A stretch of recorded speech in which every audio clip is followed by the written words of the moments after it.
আমার তো নতুন জামাকাপড় পরতে ভীষণ ভালো লাগে। প্রতিনিয়ত নতুন জামাকাপড় পরতে এত একটা আনন্দ ফিল কাজ করে। তো বাড়িতে আসার পর, ঈদের পর যখন বাবার বাড়িতে বেড়াতে এসেছি, তখন হচ্ছে বোনের দেওয়া আর বাবার দেওয়া ঈদের জামাকাপড় দেখি টেইলরের কাছ থেকে বানিয়ে হচ্ছে একেবারে সুন্দর করে রেখে দিছে আমার জন্য। তো বাসায় আসার পর নতুন জামাকাপড় দেখে তো আমি তো ভীষণ খুশি। আর ঈদের এই ড্রেসগুলো হচ্ছে পরে এখন বেড়াতে যাওয়া হবে। তো হ্যালো এভরিওয়ান, আসসালামু আলাইকুম। সবাই কেমন আছেন? আশা করছি সবাই ভালো আছেন। আমিও ভালো আছি আল্লাহর রহমতে। তো আবারও চলে আসলাম নতুন আরেকটি ব্লগ ভিডিও নিয়ে। ঈদের পর যেহেতু সবাই বাবার বাড়িতে বেড়াতে এসেছিলাম, আর এখন হচ্ছে সবাই আবার যার যার বাড়িতে চলে যাচ্ছে। তো আজকে হচ্ছে আমার মেয়ে তো সবার যাওয়া দেখে ভীষণ কান্না করতেছিল। তো ভাবতেছি যে না, আমিও আমার মেজো বোনের বাসায়, মেয়ে যেহেতু এত কান্না করতেছে, ওর সাথে মেজো বোনের বাসায় বেড়াতে যাব। আর এইদিকে কিন্তু খুব সুন্দর ২ টা ড্রেস বের করে নিয়েছি। একটা হচ্ছে আমার বাবার দেওয়া, আরেকটা হচ্ছে আমার বোনের দেওয়া।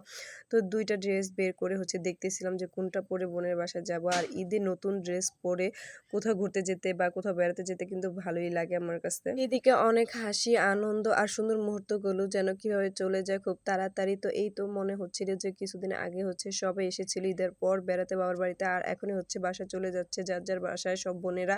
খালামণিদের যাওয়া দেখে তো আমার মেয়ে ভীষণ কান্না করতেছে, তার খালামণিদের সাথে তাদের বাসায় চলে যাবে। তো ভাবলাম, আপু বলতেছিল মেজেপু যে চলো আমাদের বাসায়, মেয়ে যেহেতু এত কান্না করতেছে। আসফিয়া আফিয়া যেহেতু ছোট, ওরাও হচ্ছে কেউ বাসা থেকে গেলে খুবই কান্না করে, যাওয়ার জন্য বায়না করে। তো যেহেতু ছোট মানুষ, ওরা তো যাওয়ার জন্য মর্জি করবে, কিন্তু আমার হচ্ছে ওদের কোথাও একা ছাড়তে একটু ভালো লাগে না।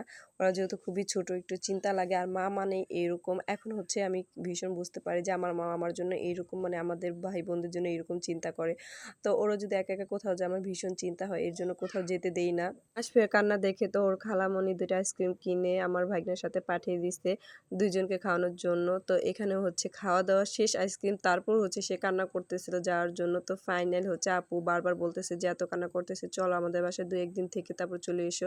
আর এইদিকে হচ্ছে আমার বোনের বাসা আমার বাবার বাড়ির খুব কাছাকাছি, যেহেতু অল্প সময় লাগে যেতে, তাই ভাবলাম যে বোনের বাসায় অল্প সময় যেতে লাগে, ২-১ দিন থেকে তারপর মেয়েরা চলে আসবে।